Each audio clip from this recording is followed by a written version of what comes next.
Right now, this is not a drill. The California coastline is dropping beneath the waterline. Streets along the shore are turning into channels in real time, and the ground is sinking so fast it's warping roads, cracking foundations, and dragging seawalls down with it. Authorities are alarmed. Emergency crews are sprinting into neighborhoods already taking on water, and scientists are terrified by what's happening beneath the coast, because the numbers coming in aren't normal erosion. They're a sudden, measurable collapse, 15 centimeters, and the flooding begins before the warnings can even catch up. The first reports hit like a punch. Tide gauges spike, storm drains backflow, and seawater pushes inland with a calm, unstoppable force that looks nothing like a wave and everything like a takeover. Along the coastal blocks, people step outside expecting the usual high tide, then freeze as water creeps across asphalt that was dry minutes ago. The shoreline doesn't just look closer, it feels as if the ocean is rising up through the city itself, seeping from every low point, filling the places that used to be safe. On the coast, it starts as confusion, neighbors shouting across driveways, someone filming a curb that disappears under a thin sheet of water. Then the situation sharpens. The water doesn't retreat, it thickens, it spreads, parking lots become shallow lagoons. Beach access roads turn into one-way funnels, and cars begin to hesitate, then reverse, then stall as saltwater reaches their undercarriages. In the span of a single hour, the coastline stops behaving like land and starts behaving like a sinking platform. Emergency radio chatter escalates from routine to urgent. Dispatchers relay the same words again and again. Flooding in places that do not flood, water in basements that were sealed, power panels sparking, sewage odors rising, a terrified resident shouting that the water is coming from nowhere, that it's not just spilling over, it's appearing where it shouldn't be, pouring into low-lying streets like the ground has lost its ability to hold back the sea. The shock is not only the flooding, it's the sinking, 15 centimeters, a number that sounds small until you see what it does to a coastline built on tight tolerances. 15 centimeters is enough to turn a near miss into a direct hit, enough to turn a protective berm into a useless bump, enough to shift the line where waves break, where drainage flows, where pumps can keep up, where the ocean stops being a boundary and becomes a new neighbor. And as that line moves, everything behind it begins to fail. Authorities come in fast, and they come in loud. Statements are pushed out in clipped, urgent language. City officials advise people to avoid low-lying coastal roads. Emergency management activates response teams. Utility crews are told to prepare for saltwater intrusion. Beach closures spread like a domino line. In command centers, monitors fill with live feeds. Intersections shining with floodwater reflections, lifeguard towers surrounded, sidewalks turning into ripples. But the most chilling reaction comes from the scientific layer watching the instruments, because the sinking is not a rumor. It's in the measurements, it's in the changed elevations, it's in the GPS points that don't match yesterday. The coastline is not simply being swallowed by a momentary surge, it is lower, it is down, it is slipping, and when land drops, the ocean does not negotiate. Now the warnings sharpen. Not casual be careful warnings, real ones. Authorities begin to talk about evacuation readiness in specific zones. They talk about protecting critical infrastructure. They talk about barricades, closures, and reroutes. The tone shifts away from a bad tide and toward a destabilizing event. The public hears 15 centimeters and tries to imagine it like a ruler on a wall. But out here, it's not measured on a wall. It's measured in how far seawater penetrates inland before it meets resistance. It's measured in how quickly floodwater finds storm drains, overwhelms them, and turns them into reverse fountains. It's measured in doors that don't open because swollen frames and warped thresholds lock shut. It's measured in the way waves suddenly reach things they never touched before. Trash bins, stairs, patio slabs, then keep reaching. People gather on higher sidewalks and look down as the coastline begins to look wrong. The waterline is in the wrong place. The beach looks flatter. The angle of the shore looks off, like someone tilted the entire world a few degrees toward the ocean. Some residents swear the street feels like it slopes more than it used to. Others say their doors are sticking. A shop owner tries to close up and realizes the metal gate jams halfway down, misaligned by a shift that happened too fast to be gradual. The signs were there, but they're only visible now that the coastline is actively failing. Earlier, there are odd cracks in driveways, a retaining wall that leans a little more each week, a sidewalk seam that grows wide enough to catch a shoe, a man who jogs the same route each morning notices a new dip in the pavement and avoids it, a woman who lives 2 blocks from the shore hears a deep, dull pop at night and thinks it's a dumpster being moved. until she sees the next day that a section of curb has dropped. Now, those signs are not isolated. They connect into a single, terrifying pattern. The ground is shifting. The coastline is losing elevation like a slow-motion collapse that suddenly accelerates into the present moment. And with that acceleration comes the next layer, the fear of what the sinking triggers. Because once the land starts dropping, the systems designed to protect it become traps. Drainage gradients reverse. Pumps lose efficiency. Sea barriers that rely on height lose their advantage. And the ocean, relentless, patient, exploits every centimeter. Floodwater starts to push into places that are not prepared for salt.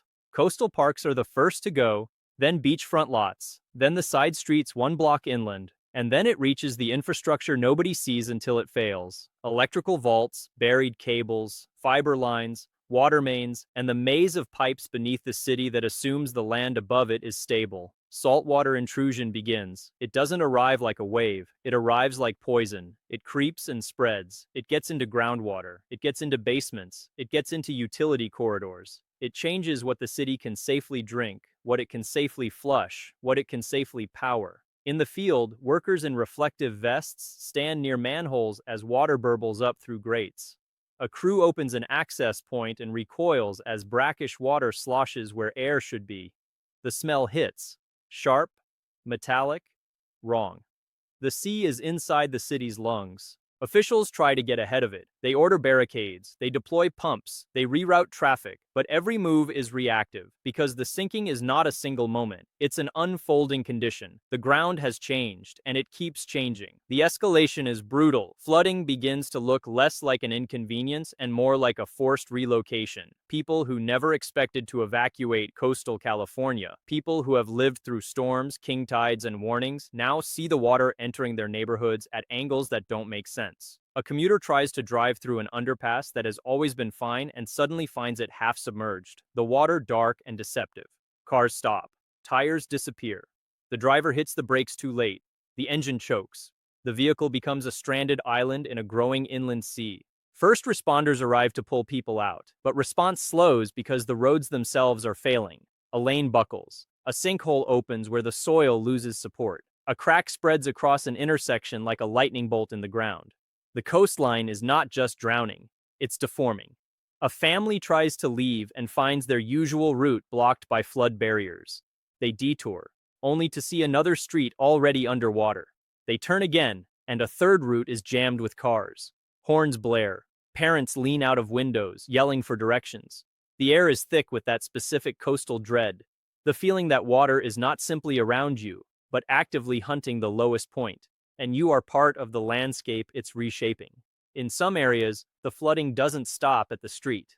It climbs. Water pushes into garages, then it touches the bottom step of houses, then it seeps through thresholds. Rugs turn heavy, furniture floats an inch and then bumps into walls. People grab photos, laptops, medication, and whatever fits in arms that are suddenly trembling. And the sound becomes a soundtrack. Emergency sirens, choppers overhead, the constant hiss of water moving where it shouldn't, through storm drains, around foundations, against garage doors, through cracks. Authorities issue sharper alerts. They speak about rapid ground movement and unexpected coastal inundation. They start to identify zones where remaining in place may become dangerous. The language of everyday life is replaced with the language of escape. Then the system failures begin to stack, one on top of another, in the way disasters always do. Not one big break, but a chain of smaller ones that connect. Traffic signals go dark in pockets where electrical equipment gets hit. A substation near the coast is threatened by rising water. Crews race to protect it, but the water doesn't care about their schedule. It climbs around barriers. It laps at the edge of critical gear. Suddenly, a few blocks lose power. Then another set of blocks. Refrigerators stop. Phones start draining. Wi-Fi goes out. The news becomes harder to access right when the fear becomes hardest to control. Cell networks overload as people call loved ones. The same sentence repeats in thousands of homes. Are you seeing this? But the calls drop. The messages delay. In a crisis, communication is oxygen, and it begins to thin. Water service becomes uncertain as pressure changes and pipes shift. In some neighborhoods, residents turn on faucets and the water sputters. In others, it flows but smells wrong. Officials warn against contamination. Bottled water disappears from store shelves in minutes. Gas stations become choke points as everyone tries to fuel up at the same time. And then, power loss shuts pumps down in the worst places. The coastline is sinking. The flooding is spreading. The city is losing coordination. And above it all is the deeper terror. What's happening beneath the ground is not fully understood in the moment it's attacking. Scientists monitor readings with widening eyes. The ground movement patterns do not behave like a single crack. They show multiple shifting zones. Officials are told this is not just one street settling. It's a broader deformation. It's a coastline-level event that changes elevation across connected communities. The worst-case scenario begins to loom, not as a distant possibility, but as a shadow that grows with every new flood report. Because if the coastline continues to sink, even a few more centimeters, the flooding map changes instantly. Areas that were safe become exposed. Protective infrastructure becomes obsolete. Evacuation routes that run through low areas become unusable. Emergency staging areas near the coast become threatened themselves. It's a cascading trap. The lower the land, the farther the sea goes. The farther the sea goes, the more infrastructure fails. The more infrastructure fails, the harder it is to escape. The harder it is to escape, the more lives are at risk. And the human impact becomes brutally personal. A nurse finishing a shift tries to drive home along a coastal corridor and sees the road shimmering ahead, then realizes it's not a reflection, it's water. The car behind her honks, but she can't move forward. She turns around and finds the alternative route clogged with panicked traffic. She checks her phone and sees alerts stacking up. Somewhere nearby, a patient in a care facility is being moved room to room to stay above rising water. A fisherman with a small boat looks at the harbor and realizes the docks sit at the wrong angle. Lines strain, cleats rip. The water surges in unfamiliar patterns, not because of a storm, but because the land around it has shifted. The familiar geometry of the coast, ramps, piers, seawalls, is suddenly misaligned, like the coastline's blueprint is being rewritten. A worker in a beachfront restaurant watches water spill into the storage area and sees boxes float. The manager shouts to get the freezer inventory out, but the floor is already slick, and the back door won't open because the frame has warped. Someone slips. Someone yells. The building is not just wet, it feels unstable. Families with small children carry them through shallow water toward higher ground. The kids are quiet in the way children get when adults are scared. Dogs pull at leashes, confused by water where grass used to be. Elderly residents hesitate on steps, unwilling to leave homes full of memories, until they feel the cold water touch their ankles and the decision is made for them. Emergency responders are stretched thin, calls stack up, stranded drivers, flooded homes, electrical hazards, medical emergencies. Crews try to prioritize, but the map keeps changing. A street that was passable 15 minutes ago becomes impassable. A shallow flood becomes a deeper one. A drainage channel overflows. The coastline is not waiting for the response, it's outrunning it. Then comes the infrastructure failure that turns fear into full panic. Transportation collapses. Coastal highways slow to a crawl as lanes close. Detours push traffic inland, but inland roads choke with overflow. Public transit faces disruptions as low-lying tracks or stations take on water. Buses reroute, then stop. People who rely on those routes are stranded, workers, students, residents without cars, standing with bags in hand, watching water creep closer while the gridlock turns evacuation into a parking lot. As roads jam, emergency vehicles fight for space. Sirens wail, but cars can't move. Drivers try to squeeze to the side and realize the shoulder is flooded. A fire engine inches through, tires pushing water like a bow wave, and for a moment it looks like even the responders could stall. Power instability expands. A few neighborhoods go dark, then more. In darkness, flooding becomes harder to see. People step into water and misjudge depth. A hidden curb trips someone. A submerged ditch becomes a hazard. Flashlights flicker. Phones become precious. Fear multiplies because the environment becomes unreadable. Officials attempt to reassure while also escalating warnings. They speak of an active situation. They urge people to stay away from the coast. But residents near the coast don't have the luxury of distance. They live where the sinking is happening. And then the larger looming threat arrives like a second wave, one you can't see, only feel in the tightening of every decision. The coastline's sinking is not isolated to a single block. Reports come in from multiple points along the coast. Not one neighborhood, not one pier, not one street. A pattern, a stretch, a region that appears to be lowering enough to change flooding behavior across miles. That's when the words start circulating in emergency circles. Words that make every responder's spine stiffen. Sustained subsidence, accelerating inundation, critical threshold. Even without technical explanations, the message is clear.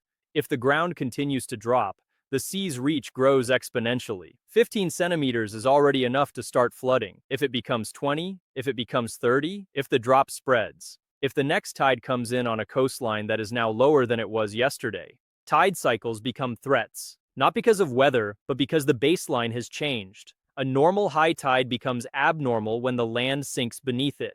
Every coming tide is like a scheduled assault. Residents begin to realize the nightmare is not just today's flooding, it's what comes next. Because the coastline doesn't rebound in an hour, it doesn't simply drain. When land sinks, it can remain sunk. That means the next high tide could be worse. That means tomorrow could be worse. That means the coastline could be stepping downward like a staircase into permanent vulnerability. People try to adapt in real time. They stack sandbags. They move cars to higher lots. They lift valuables. They tape doors. They use towels, boards, anything. But defenses feel childish compared to a coastline dropping under the sea. In some places, water breaches into underground parking garages. Alarms blare. Residents run down and see their cars half submerged.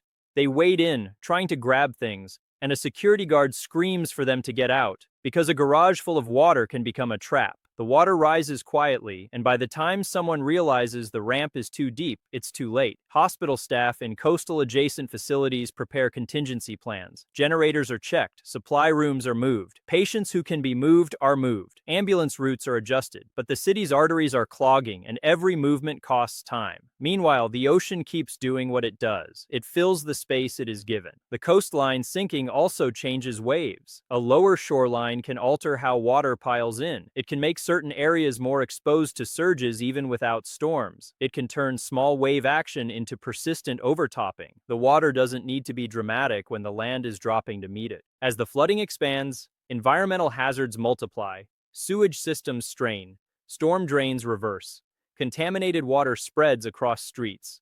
The smell becomes heavier. Residents report nausea. Parents pull children indoors, but indoors is not safe when water pushes through foundations. Officials issue more urgent directives. They coordinate shelter spaces inland. They set up relief points, but shelters become crowded quickly, and many people hesitate to leave because they fear looting, because they fear never returning, because they do not trust that the coastline will be stable enough to come back to. The emotional spiral tightens. Fear of water, fear of leaving, fear of staying. Then comes the moment that turns a situation into a spectacle of dread. A key protective line fails. A seawall segment slumps. It doesn't explode. It simply settles, dropping a few inches, then a few more, enough for water to pour over where it used to be stopped. The water doesn't rush like a tsunami. It spills like a bathtub over a lowered rim, steady and unstoppable. A crowd watches, recording, as the ocean calmly crosses the boundary humans built and enters the land with ownership. Authorities scramble to reinforce. But reinforcement assumes stable ground. The ground is the problem. Heavy equipment arrives and the operators realize the soil is softening, undermined, saturated. Barriers sink into the very land they are meant to protect. The coastline is undermining the response from beneath. Now the system failure layer expands. Schools close, businesses shutter, coastal work sites evacuate, ports and marinas restrict movement. Beachfront tourism collapses instantly, replaced by a kind of disaster tourism. People trying to get close, to film, to witness. Police push them back. Drones appear overhead. Helicopters thump the air. The coastline becomes a live broadcast set for catastrophe. And still, the numbers hang over everything. 15 centimeters, already measured, already real. The public tries to anchor their minds to a cause because humans crave reasons. But in the moment, the coastline doesn't offer one. It offers only symptoms: sinking, flooding, cracking, failing. And the scariest part is the possibility that the sinking is not finished. As the hours pass, new reports come in. A driveway that has dropped more. A building that seems to have shifted. A crack that widened. A section of road that now sits lower than it did earlier. People watch their environment deform like a living thing. Officials attempt to create a perimeter around the most affected areas. They close access roads. They post guards. They urge residents to leave. But some people refuse. They stand on porches looking at water creeping up steps and say they are not going anywhere. Then a neighbor's wall cracks. Then a transformer pops. Then the streetlight goes out. Then the water touches the doorstep and the refusal turns into frantic packing. In the evacuation flow, heartbreak is everywhere. A man carries a cat carrier and a bag of clothes, leaving behind furniture, keepsakes, decades. A woman in a coastal apartment building drags a suitcase through water and stops to help an elderly neighbor who can't navigate the slick pavement. A teenager films the water rising in the lobby, then suddenly starts crying because the building feels like it's sinking with them inside it. Emergency shelters fill. People sit on cots staring at their phones, refreshing updates, watching live feeds of their neighborhoods. Some see water climbing toward their own street on a map. Some see a friend's video of their block underwater. Some get no signal at all, and the uncertainty becomes its own kind of torture. Meanwhile, response teams fight to keep infrastructure alive. Utility crews attempt to isolate circuits. Water managers monitor pressure and contamination risks. Public Works tries to keep drains functioning, but drain function depends on gravity, and gravity is now working against them in places where the land is lower than it should be. In coastal zones, water begins to linger. It pools, trapped by changed elevations.